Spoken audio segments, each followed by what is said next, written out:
You're first going to want to add 148 grams of whole milk to a stand mixer bowl.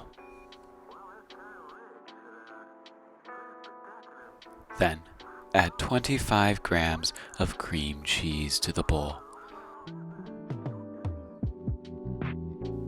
Next up is 102 grams of brown sugar and add it to the bowl. Then, crack 2 large eggs into the mixing bowl.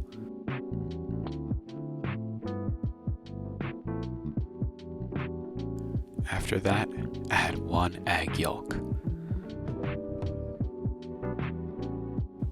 Add 4 grams of vanilla extract and 4 grams of salt.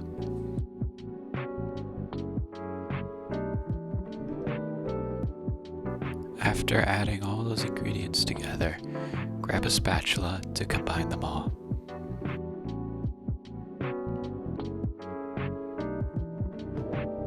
After combining all of those ingredients together, grab 425 grams of a type 55 or equivalent flour as shown and add it to the bowl. After the flour, add 65 grams of your refreshed liquid sourdough starter.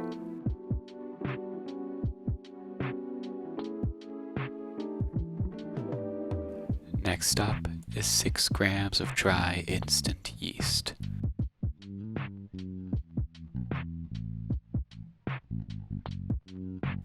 After adding all of those ingredients, grab your rubber spatula and mix until a rough dough forms.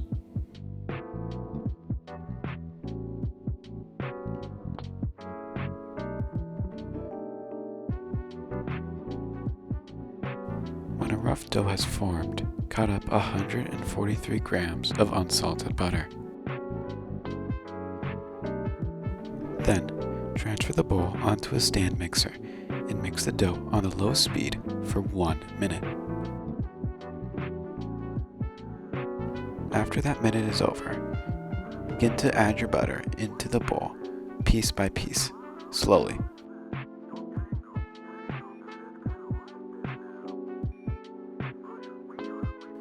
When you're done adding butter to the bowl, turn the mixer to medium and let the dough mix for 4 to 5 minutes.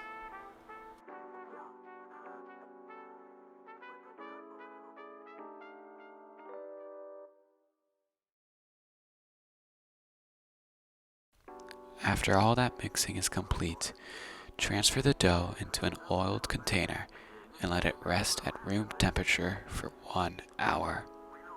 After an hour has passed, transfer it into a refrigerator and let it rest for 8 to 12 hours.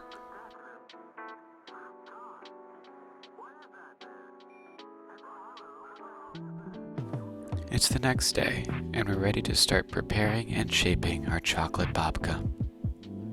Transfer half of the dough onto a floured surface, pat it down, and then begin to roll out the edges. The trick with this part of the babka process is to work quickly so as not to let the dough get warm.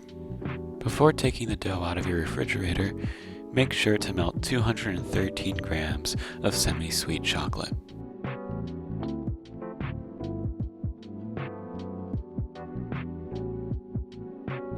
After you've rolled out your dough so that it's around twice its original size, take a bench scraper and make sure to loosen it from the surface. Here, I'm tracing out the area in which we're going to want to spread some melted chocolate.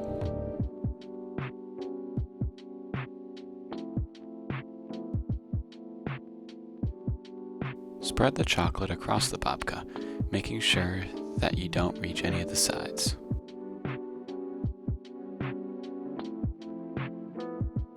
If you run out of chocolate and during the process, you can do what I just did and cut a little sliver of dough off.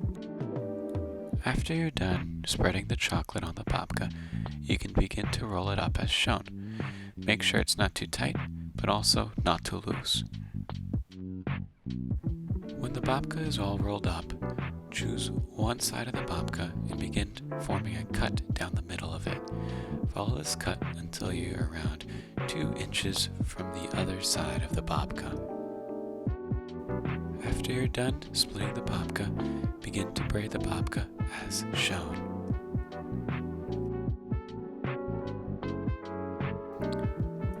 When you can no longer fold one end over the other, pinch both ends together.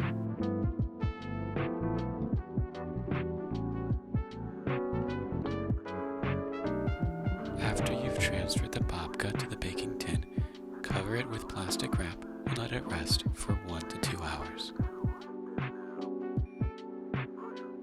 While the babkas rest, preheat the oven to 350 degrees Fahrenheit. After the resting period is over, transfer the babkas into the oven and let them bake until golden brown, around 30 minutes. After those 30 minutes are over, create aluminum tents and place them on top of the babka. Let them bake for 10 more minutes. And with that, you have completed your chocolate sourdough babka. Let it rest completely before serving.